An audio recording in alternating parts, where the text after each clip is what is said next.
Beralih ke informasi lainnya, pemirsa. Badan Meteorologi, Klimatologi, dan Geofisika atau BMKG memprediksi adanya cuaca ekstrim di awal tahun baru 2024. Potensi cuaca ekstrim disebabkan oleh dinamika atmosfer monsun Asia yang memicu peningkatan potensi hujan di beberapa daerah di Indonesia.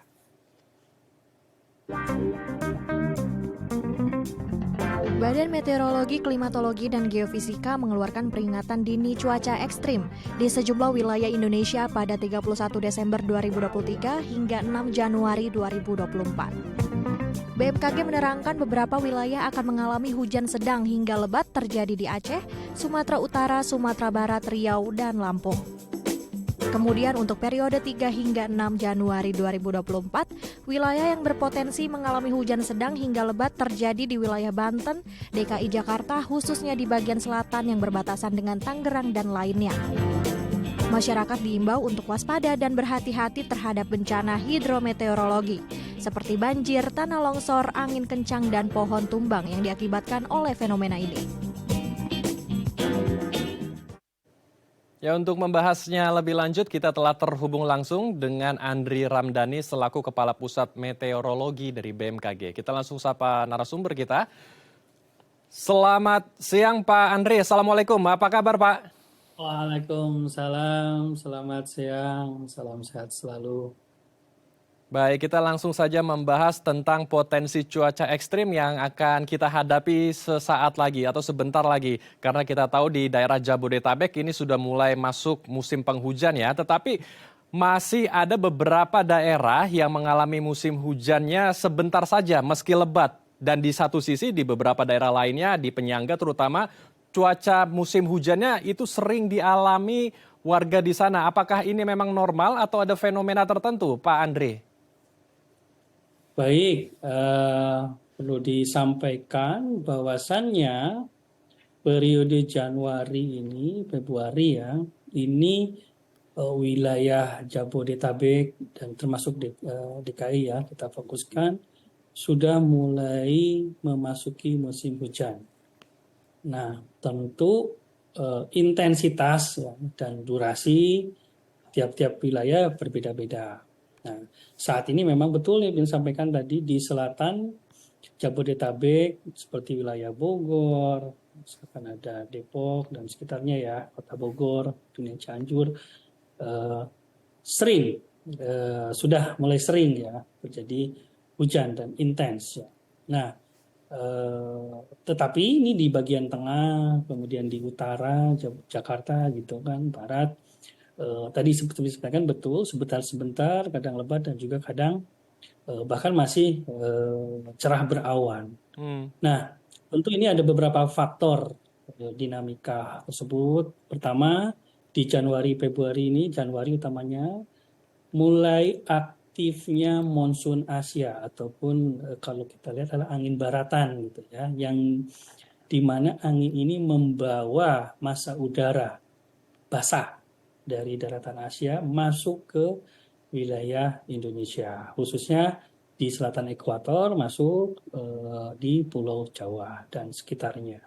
Sehingga ini memicu adanya potensi pertumbuhan awan hujan. Dan seperti kita rasakan ya, suhu hujan dari kemarin di DKI hampir merata di pagi hari, sudah mulai diguyur hujan.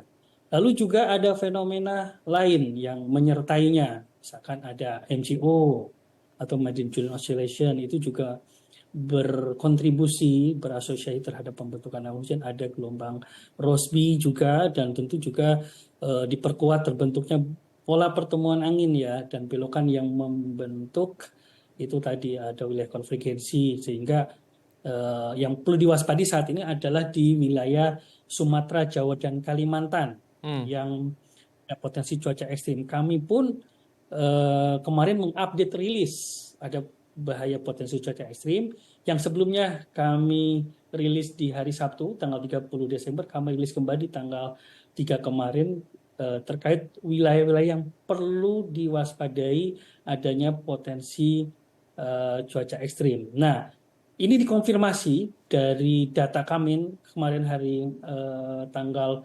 3 2024 bahwasannya berdasarkan pengukuran curah hujan dari stasiun BMKG di Citra Radar dan juga satelit hampir merata di Sumatera.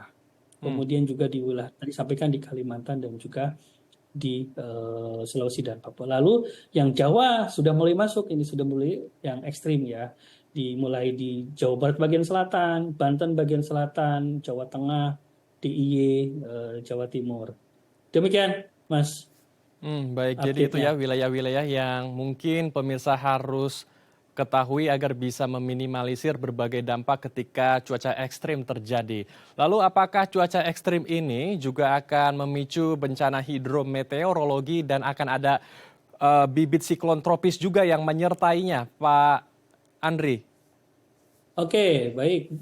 Pertama, saya sampaikan bahwasanya betul, kita harus waspada terhadap bencana meteorologi yang dipicu oleh tadi cuaca ekstrim, seperti misalkan hujan lebat dan juga angin kencang. Nah, ini kan memicu hujan lebat ketika itu di daerah yang rawan longsor, hati-hati, longsor, banjir bandang, kemudian juga angin kencang, pohon tumbang dan sebagainya ya. Dan tentu yang wilayah-wilayah yang memang sering terkena banjir seperti di bantaran sungai. Nah, itu yang perlu kita waspadai paling tidak hingga sepekan ke depan atau pertengahan Januari. Potensi ini masih tetap ada hingga pertengahan Januari dan kami pantau terus dinamikanya jika ada yang terbaru, apakah itu intensitas mulai menurun atau bahkan meningkat. Kami sampaikan early warning secara intensif di semua kanal BMKG, tentu dengan media ya, bantuannya untuk menyebarluaskan.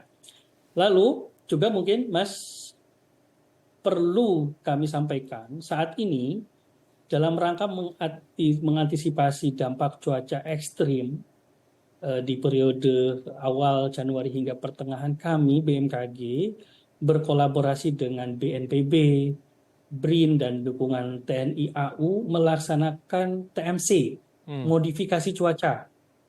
Mungkin ingat modifikasi cuaca, Mas? Baik. Jadi modifikasi cuaca itu kan di samping untuk mendatangkan hujan, juga kita dapat melokalisir hujan. Sehingga wilayah-wilayah yang berpotensi adanya bencana hidrometeorologi yang ditimbulkan oleh cuaca ekstrim kita bisa hindari dengan menurunkan di luar dari wilayah tersebut. Nah, ini juga sedang mulai dilakukan operasi TMC dengan berposko di Pondok Cabe, lapangan Pondok Cabe. Kita mulai dari hari kemarin tanggal 3 Januari dan dilaksanakan hingga 8 Januari dengan target area daerah Banten Selatan, Jawa Barat bagian selatan, dan juga DKI. Kita siap-siap untuk selalu standby mengantisipasi adanya eskalasi cuaca ekstrim tersebut. Baik, jadi ada beberapa upaya juga yang dilakukan untuk mencegah terjadinya bencana hidrometeorologi seperti TMC ya, teknologi modifikasi cuaca dengan menabur garam di awan-awan yang berpotensi menurunkan hujan ya, agar bisa menggeser curah hujan yang lebat di daerah tertentu ya, Pak Andri? Iya, betul sekali. Jadi di wilayah tertentu yang kita identifikasi itu rawan misalkan bencana hidrometeorologi akibat cuaca ekstrim, misalkan longsor, banjir bandang, kita geser dengan menurunkan hujan yang kita lihat di wilayah yang aman atau di laut ataupun di wilayah yang kita identifikasi itu aman dari ancaman bencana hidrometeorologi.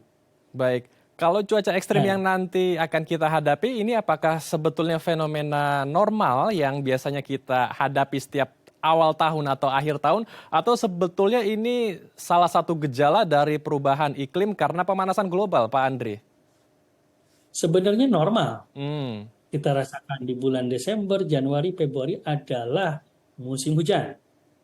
Jika tahun lalu adalah tahun La Nina, justru tahun lalu malah ekstrim. Kita ada penambahan peningkatan intensitas curah hujannya diakibat oleh fenomena La Nina. Nah, tahun ini sebenarnya kita masih di tahun El Nino. Artinya ya memang justru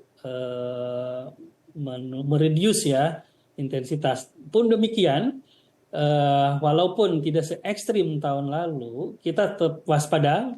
Artinya cuaca ini sangat cepat berubah, dinamis, dan tentu secara tidak langsung ya, ini dampak jangka panjang adanya memang betul perubahan iklim ini tetap nyata ada gitu kan. Tetapi tentu pada pola tahunannya tetap normal. Yang perlu kita waspadai adalah jangka panjang tetap ada pengaruhnya ya. Dari sisi intensitas menjadi lebih ekstrim, baik kalau kering menjadi lebih kering, kalau ekstrim, misalkan hujan lebat menjadi lebih lebat ya. Dan tentu ini juga masyarakat dihimbau ya untuk itu tadi tetap waspada. Pertama adalah untuk waspadai potensi hidrometeorologis bencana, genangan, banjir, longsor, banjir bandang dan sebagainya, terutama di daerah rawan ya. Kenali, identifikasi bahwasannya di sekitar lingkungannya itu rawan terhadap apa tadi bisa saya sampaikan ya. Di bataran sungai berarti lawan luapan, kemudian juga di lereng, bukit, lawan longsor dan juga banjir bandang.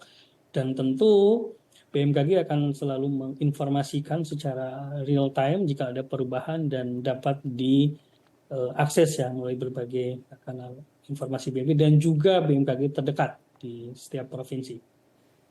Baik, kita harapkan diskusi kita bisa menjadi input bagi pemirsa di rumah agar bisa lebih mewaspadai cuaca ekstrim yang nanti atau sesaat lagi kita akan hadapi. Terima kasih Pak Andri telah bergabung bersama kami di Halo Indonesia. Salam sehat. Assalamualaikum Pak Andri. Terima kasih. Salam sehat.